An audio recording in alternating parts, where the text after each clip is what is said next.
Nous avons été élus sur un programme et nous défendons ce programme. Nous allons le défendre à l'Assemblée nationale. Il se trouve que M. Bayrou est nommé par M.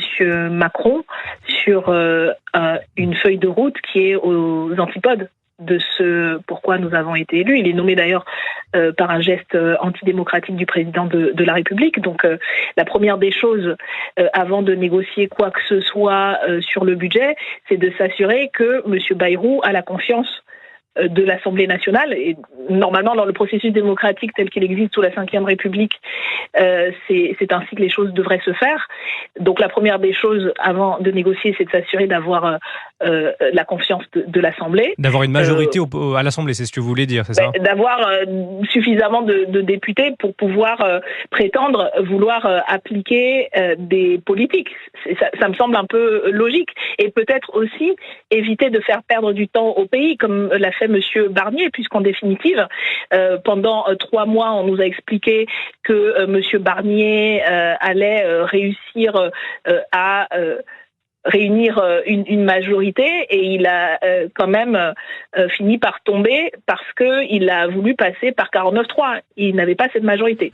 Et surtout, qu'on arrête de faire perdre du temps au pays. Le pays n'a pas le temps de passer par je ne sais combien de conciliabules pour, au final, en fait, ne servir à rien, puisque la dernière fois, ils leur ont fait déjà le coup. Nous, on l'avait vu venir. Mais pour la nomination de M. Bayrou, tout ça a régalé le petit monde médiatique dans le ballet des réceptions, etc.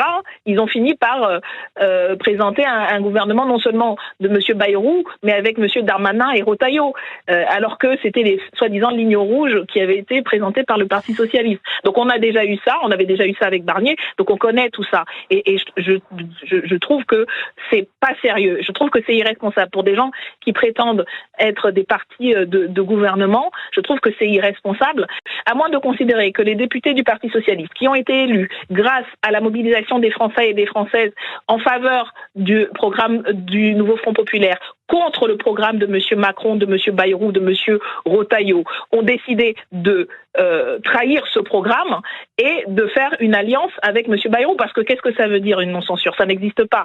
Soit vous avez la confiance de l'Assemblée, soit la défiance. Soit vous êtes dans l'opposition, et donc quand vous êtes dans l'opposition, vous censurez un gouvernement, sinon vous le soutenez. Donc